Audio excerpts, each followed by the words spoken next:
From Neural Newscast, this is Deep Dive, exploring the moments that shape today.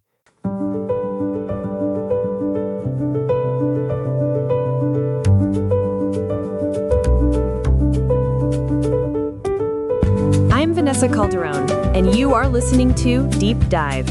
And I'm Thomas Keene.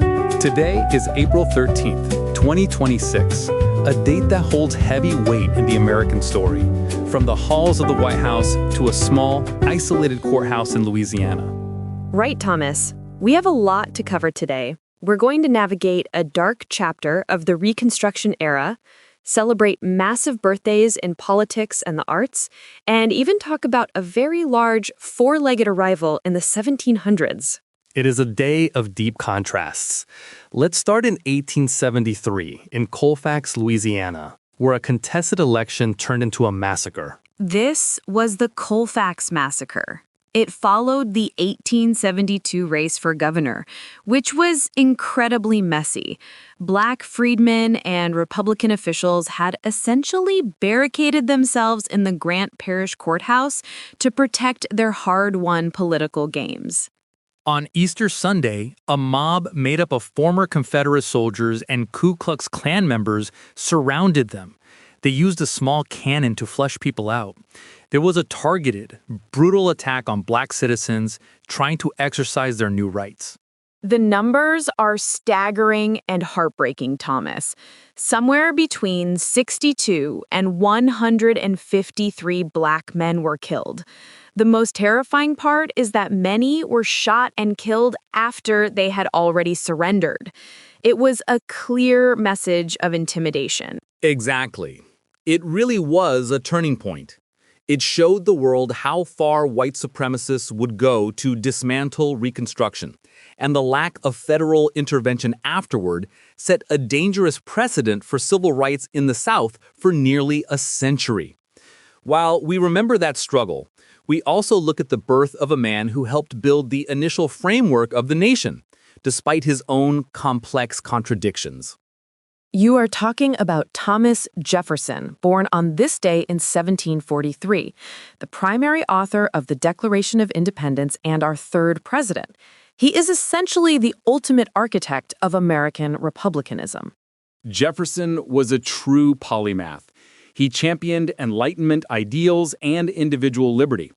He was instrumental in the Louisiana Purchase, which effectively doubled the size of the country, though his legacy remains deeply debated because of his status as an enslaver. He definitely set the stage for everything that followed. But moving from the political stage to the literal stage, we also have Samuel Beckett, born in 1906. If you have ever felt like you were just waiting for something to happen, you have felt a bit of Beckett's vibe.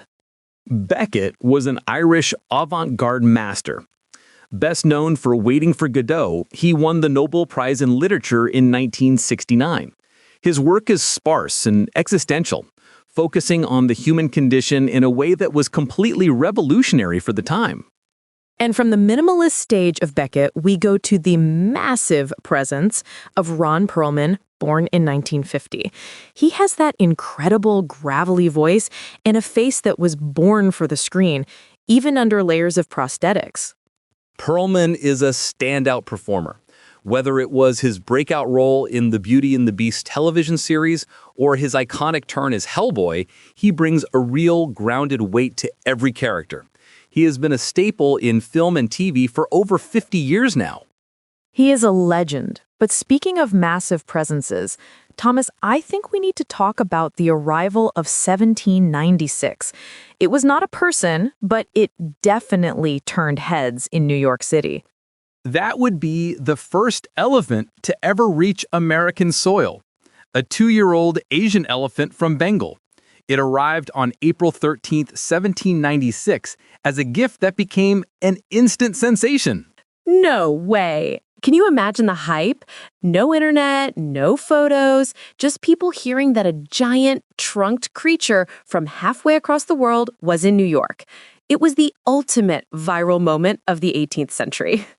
From an infrastructure standpoint, transporting an animal that size across the Atlantic in the 1790s was a feat in itself. It was a huge attraction for a young nation that was still very much discovering its own identity and its place in the wider world. It is these small, strange details that make history feel so alive, from the tragedy of Colfax to the arrival of an elephant. April 13th is a day of massive scale. It truly is. These moments define where we have been and who we are becoming. Deep Dive is AI-assisted, human-reviewed. Explore history every day on Neural Newscast. Discover more at deepdive.neuralnewscast.com. This has been Deep Dive on Neural Newscast, exploring the moments that shape today.